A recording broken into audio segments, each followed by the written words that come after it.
Hello friends, I am Shashikla and you are watching your YouTube channel Josh Legal Knowledge. I hope you all are well. और आज के video में हम start करेंगे rights of advocate and duties of advocates कि एक advocate के क्या क्या राइट्स हैं और क्या ड्यूटीज हैं towards their clients, opponent parties या और भी चीज. ठीक है, so let's start without wasting the time. Firstly, right of advocate and privileges. एक एडवोकेट के क्या राइट्स है और उनके क्या प्रिविलेजेस है. प्रिविलेजेस का मतलब होता है क्या विशेष अधिकार है उनके पास जो एक एडवोकेट को के पास होता है. फर्स्ट है, an advocate has a personal right और privileges to practice law. It is a franchise right to him given by the state. सबसे पहला और सबसे ज्यादा इंपॉर्टेंट राइट तो यह है कि एक एडवोकेट के पास राइट टू प्रैक्टिस एंड का राइट है, और जो उसको फ्रेंचाइज किया गया है किसके द्वारा, right to him given by the state के द्वारा. To become a member of the bar, to represent his client in any court in India and to claim audiences in the court are his privileges. इसमें ये बात बोल रखी है कि एक एडवोकेट अगर अपने आप को एनरोल करवाता है किसी भी स्टेट बार काउंसिल से तो उसके पास राइट होता है कि वो अपने क्लाइंट को किसी भी स्टेट में जाके या किसी भी स्टेट बार काउंसिल में जाकर उसको रिप्रेजेंट कर सकता है. An advocate while going to the court during the proceeding and while returning from the court is exempted from civil arrest. This privilege is based on public interest and sound administration of justice. Section 135 Civil Procedure Code. This does not apply to arrest for contempt of court और arrest from criminal offence. इसमें ये बात बोल रखी है कि अगर किसी एडवोकेट ने कोई भी क्राइम किया है या उसको अरेस्ट करना है तो वो उस एडवोकेट को मतलब अपने अगर मान लो कि किसी के पास चार्ज, किसी एडवोकेट के ऊपर चार्ज लगा कि उसको अरेस्ट करना है, तो अगर वो एडवोकेट फुल ड्रेस में अपने घर से लेके कोर्ट तक जा रहा हो या कोर्ट से घर तक आ रहा हो या कोर्ट में है तो उस एडवोकेट को अरेस्ट नहीं कर सकते हैं. विद द वकालतमा the advocate get his exclusive privilege to represent his client.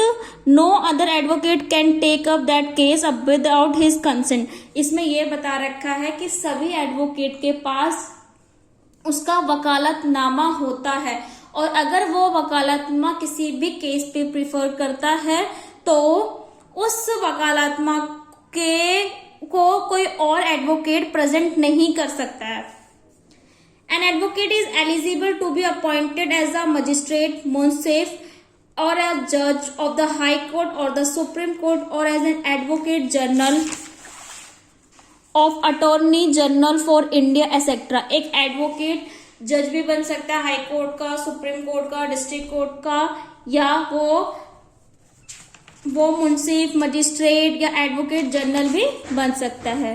An advocate has a right of access to a judge in urgent judicial matter during any day and night. The judge will hear the advocate beyond court hours at his discretion and convenience. इसमें ये बता रखा है कि अगर किसी भी कोई अर्जेंट जुडिशियल मैटर है या कोई अर्जेंट केस है इसको तुरंत हमें सॉल्व करना है तो एडवोकेट के पास ये राइट होता है कि वो जज से बोल सके कि इस मैटर को जल्दी से जल्दी खत्म किया जाए. वो केस वो रात में भी चल सकता है या नाइट में भी, क्योंकि हमेशा कोर्ट का जो टाइम पीरियड होता है वो डे में होता है. बट अगर कोई ऐसा केस आ गया, कोई ऐसा मैटर हो गया जिसको हमें रात में भी टाइम वो सॉल्व करना है, सॉल्व करे तो वो केस सॉल्व हो जाएगा. अगर एडवोकेट को ऐसा लगता है कि ये अर्जेंटली जुडिशियल मैटर में इसका सॉल्यूशन होना जरूरी है तो वो जज को भी अपील कर सकता है और जज उसकी बात सुनेंगे भी. जैसे निर्भया केस के अंदर रात को जो फांसी की सजा दी गई थी तो वो रात के ट्रायल में दी गई थी सुप्रीम कोर्ट के अंदर. An advocate has a right to his fees of course. He can not sue his client for the recovery of his fee. He may exercise a lien over the document papers of the client. एक advocate के पास right तो है फी लेने का, but वो advocate उस client को सू नहीं कर सकता इस बेस पे कि उन्होंने उसकी फी नहीं दी है, बट वो उस अपनी फी के रिकवरी के लिए डॉक्यूमेंट एंड और भी जो पेपर्स, इंपॉर्टेंट पेपर्स होते हैं क्लाइंट को, उसको लीन कर सकता है, उसे जब्त कर सकता है ओवर अपने अंडर में। It is the privileges of an advocate to appear in the prescribed robes in the court. हमेशा एक एडवोकेट का राइट होता है ये कि उसे प्रॉपर ड्रेस में, रोब्स मतलब होता है पूरे ड्रेसअप में, वो कोर्ट में प्रेजेंट होना चाहिए हमेशा।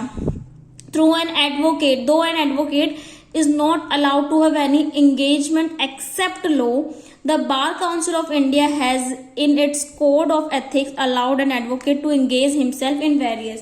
इसमें ये बता रखा है कि हर एडवोकेट को अपने एक एथिक्स से वर्क करना चाहिए कोर्ट के अंदर, और जो ये कोड है एथिक्स का वो डिफाइन करता है कि एक एडवोकेट के क्या क्या एथिक्स हैं, वो किस तरीके से अपने आप को रिप्रेजेंट करेंगे या कोर्ट के अंदर वो किस तरीके से बिहेवियर करेंगे। ऐसा नहीं है कि कोर्ट के अंदर मतलब नॉर्मली तुम दो एडवोकेट कोर्ट के अंदर तो बहुत अच्छे से रह रहे हैं, बट वो चैम्बर में आके या कोर्ट में चलते फिरते वो गाली दे रहे हैं या कुछ कर रहे हैं, तो ऐसा नहीं कर सकते हैं वो लोग, वो उनके प्रोफेशनल एथिक के अगेंस्ट में होगा। Duty to the legal profession, एक लीगल प्रोफेशन के लिए क्या क्या ड्यूटी होनी चाहिए, एक एडवोकेट की क्या क्या ड्यूटी होती है। अगर लीगल प्रोफेशन आया गया, लीगल प्रोफेशन में कौन होते हैं, एडवोकेट होते हैं, जज होते हैं, ये सब होते हैं। तो duty to the legal profession में क्या है, टोटिज्म, जिसका टोटिम इज अ पर्सन, टोट एक ऐसा पर्सन होता है, वो टॉट नहीं है, ये टोट है, is a person who acts like an agent and procure to an advocate an employment and he does his for some consideration। Taught का मतलब एक ऐसा पर्सन जो एक एजेंट के रूप में काम करे, जैसे कि एक एडवोकेट करता है फॉर सम कंसिडरेशन के लिए, कंसिडरेशन के लिए करता है। ऑब्वियसली क्लाइंट का केस वो हैंडल करता है, क्लाइंट उसे पैसे देता है और वो उसके बदले में उसको न्याय दिलवाता है या उसको जस्टिस दिलवाता है। He is a procure of client, client के लिए प्रोक्योर होना होता है वो। It is a professional misconduct to appoint such tout और to get client through them directly indirectly.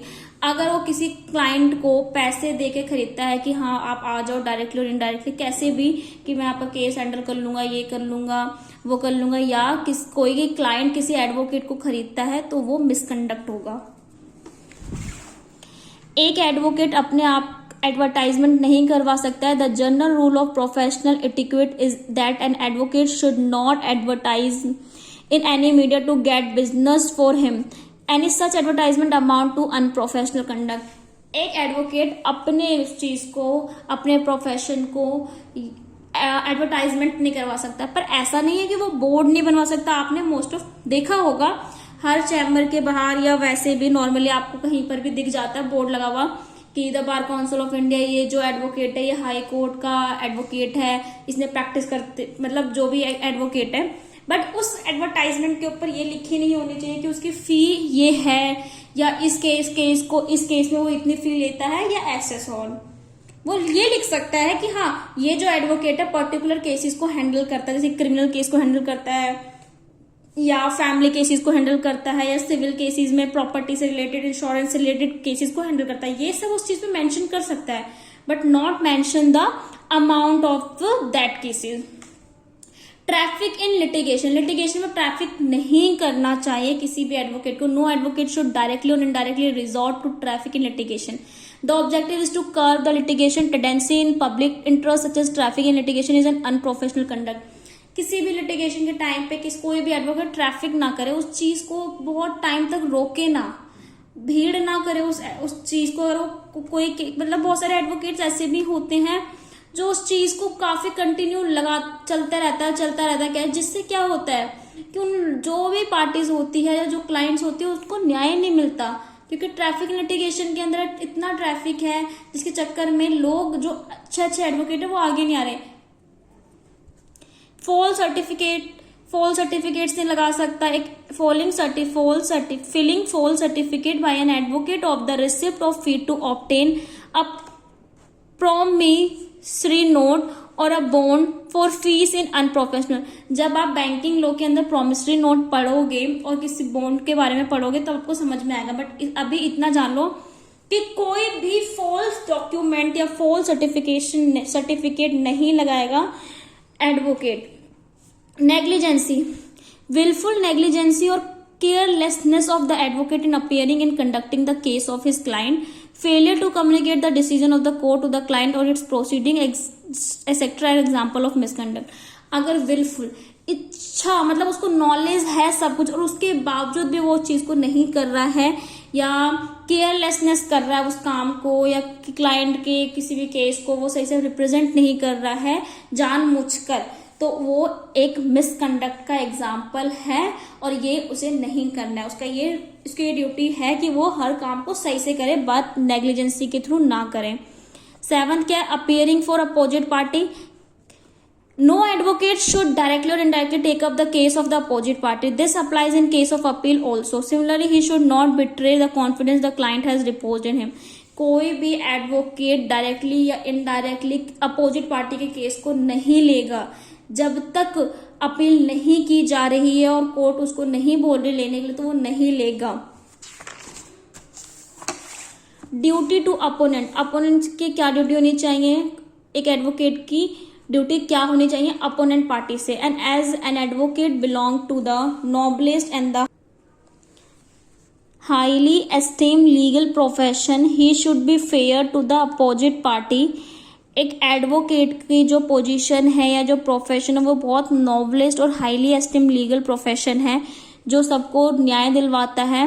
He should be fair to the opposite party, वो हमेशा opposite party के लिए फेयर सही बातें लेकर आएगा, प्रूफ करेगा। क्योंकि कभी कभी ऐसा नहीं होता है कि अगर क्लाइंट है कोई क्लाइंट और उसने गलती ना की हो। मान लो कि ए और बी दो एडवोकेट हैं, ए का जो क्लाइंट है उसने मर्डर कर दिया था बी के क्लाइंट को, तो जो ये है ये ए जो है वो फेयर मतलब बातें लेकर आए, ऐसी बातें ना लेकर आए जो बी के क्लाइंट के खिलाफ हो, अगेंस्ट में हो, जो इसको वायलेट कर रहा है या डिफॉर्मेशन कर रहा हो, नहीं। और जो ये है इसको वो न्याय दिलवा सकता है बट उसे सजा कम दिलवा सकता है अगर ये अपनी गलती को अपोलाइज कर रहा है तो। और कोई भी एक सबसे मेन बात तो ये है कि किसी भी एडवोकेट के पास ये राइट नहीं है कि वो किसी भी केस को डिनाई कर सकता है। मान लो कि अभी बहुत सारे लास्ट टाइम बहुत फेमस केस है निर्भया केस, आप सब जानते ही होंगे। इस केस के अंदर जब ये केस आया और उसको जब वकील मिला, जो विक्टिम थे उनको वकील मिला, तो लोगों ने ये बोला था कि जिस देश में बलात्कारी को भी वकील मिल जाता है वो देश कभी सक्सेस नहीं होगा। बट बीइंग एन एडवोकेट की ये ड्यूटी है कि वो हर पर्सन के केस को सॉल्व करे, क्योंकि उसका काम है उसको न्याय दिलवाना। हाँ, वो जो सारे थे उन्होंने अपनी गलती मानी, जैसी भी मानी या मानी ना मानी, वो केस बहुत टाइम तक चला, हमारे इससे कोई मैटर नहीं करता। बस एक एडवोकेट के क्या राइट्स एंड क्या ड्यूटीज है वो हम पढ़ रहे हैं बस। But at the same time, he is assisting the court in the administration of justice. He should give due respect to the counsel and should not interrupt unnecessary or laugh at or do anything to degrade opposite counsel. वो advocate अगर कभी court के अंदर मतलब proceeding चल रही होती है तो कोई एडवोकेट दूसरे अपोजिट जो पार्टी होती है उस पर हंसेगा नहीं, इंटरप्ट नहीं करेगा किसी जजमेंट में, ये सब। ड्यूटी टू सेल्फ, एक एडवोकेट की खुद से क्या ड्यूटी होती है। An advocate should be independent, maintain his dignity and profession conduct. एक एडवोकेट इंडिपेंडेंट होता है, उसे मेंटेन करना होगा डिग्निटी एंड प्रोफेशन कंडक्ट को। He must be highly equipped in his profession and should be fearless and sincere. He should not tender false document, वो false document उसको नहीं बनाने चाहिए। फियरलेस एंड सिंसियर के रूप में वो अपने प्रोफेशन में काम करें। और produce knowing false witness, he should not take up a false case और a case where he himself may be called up witness. वो ऐसे फॉल्स केस ना लेके आए जो केस कभी हुआ ही ना हो। He must be industrious and tactful according to Abbott Parry justice ने क्या बोल रखा है कि एडवोकेट के अंदर क्या क्वालिटीज होनी चाहिए। He must have the 7 qualities. First qualities honesty, honest होना चाहिए, करेज होना चाहिए उसे किसी काम को करने का, इंडस्ट्री होनी चाहिए, विल, इच्छा अनुसार काम करे, इलोक्वेंस का मतलब होता है एक्सप्रेसिवनेस, किसी चीज को एक्सप्रेस करना उसको आता हो। Judgment and fellowship, friendly relation होना चाहिए। बट हमारे लॉर्ड एल्डन कहते हैं an advocate must like a hermit and work like a horse. एक एडवोकेट को रहना चाहिए एक हर्मिट का मतलब होता है एकांतवासी, कि शांत रहना चाहिए और वर्क बट काम एक हॉर्स की तरह करना चाहिए, तेजी से। These qualities and duties bring success to the advocate. एक एडवोकेट की क्वालिटीज है ये और या ड्यूटीज है कि उस एडवोकेट को वो अच्छा तब बनाएगी जब वो हर्मिट की तरह रहेगा एंड हॉर्स की तरह वर्क करेगा। And glory to the prestigious legal profession of which he is a proud and privilege member. और सभी इसके साथ वो सही से बिहेव करे, अपने लीगल प्रोफेशन को प्राउड फील करवाए। ड्यूटी टू द कोर्ट, एक एडवोकेट की कोर्ट के साथ क्या ड्यूटी है? First, the bar council has made certain rules so as to prescribe duties of an advocate to the court in section 1 of chapter 2 of part 6 of the rules of bar council of India. Bar council of India के rules के अंदर बता रखा है कि एक advocate की क्या ड्यूटी है कोर्ट के लिए। सबसे पहले तो है an advocate shall conduct himself with dignity and self-respect at the time of presentation of his case, and while otherwise acting before a court, an advocate shall submit his grievance to proper authorities whenever there is a proper ground for serious complaint against a judicial officer। इसमें ये बात बोली गई है कि एक advocate को dignity and self respect से अपने केस को प्रेजेंट करना होगा कोर्ट के सामने, और वो कोर्ट की रिस्पेक्ट करेगा। वो serious complaint against a judicial office, अगर वो जुडिशियल ऑफिस के खिलाफ कोई कंप्लेन कर रहा है तो वो सीरियस कंप्लेंट होना चाहिए, उसके पास रीजनेबल ग्राउंड होना चाहिए, क्योंकि अगर वो जुडिशियल ऑफिसर के खिलाफ कोई केस कर रहा है, अगर उसके पास रीजनेबल ग्राउंड नहीं तो उसका मतलब वो जुडिशियल ऑफिसर की डिसरिस्पेक्ट कर रहा है उसको, और जिससे बहुत प्रॉब्लम्स राइज हो सकती है। सेकेंड है an advocate shall maintain toward the court a respectful attitude bearing in mind that the dignity of the judicial officer is essential for the survival of a free communities. में एक advocate को maintain करना चाहिए towards the court के respectful, मतलब अगर वो कभी भी प्रोसीडिंग कर रहा है तो उसे रिस्पेक्टफुली हर चीज को सुनना है, जुडिशियल ऑफिसर की डिग्निटी को बनाए रखना है और फ्री कम्युनिटी से सर्वाइव करना है। An advocate shall not influence the decision of a court by any illegal or improper means. Private communication with a judge relating to a pending case are forbidden. अगर कोई case pending है तो वो जज के साथ पर्सनली कम्युनिकेशन नहीं कर सकता, ये इलीगल होगा। और वो कोई भी कोर्ट में इम्प्रॉपर मीन्स या इलीगल तरीके से कोई एडवोकेट अपने केस को रिप्रेजेंट नहीं करेगा। जब मैं ये पढ़ाती हूँ ना और जब आप ये लोग सुनते हो तो इसके आप ना कंटिन्यू अपनी एक पेंसिल और एक कॉपी रखिए और आप साथ साथ में नोट्स ना बनाते चले, क्योंकि ये चीज हम लोगों को पता होती है बट ये बात होती है कि हम लोग ना इस चीज को भूल जाते हैं। इसलिए अगर हम जब अपना हमारे पास एक नोट्स बने होंगे ना तो हम कभी भी इसको ओपन करके पढ़ सकते हैं। An advocate shall use his best effort to restrain and prevent his client from resorting to sharp or unfair practice or from doing anything in relation to the court, opposing counsel or parties which the advocate himself ought not to do। इसमें ये बता रखा है कि advocate को best effort देना होगा कि to restrain and prevent his client, कि अपने क्लाइंट को वो रोक सके फ्रॉम रिजॉर्टिंग टू शार्प और अनफेयर प्रैक्टिस से। जैसे कि कभी कभी क्लाइंट होता है वो कहता है कि एडवोकेट साहब जी आप ऐसे कर देना, कोई बात नहीं हम इतने पैसे देंगे।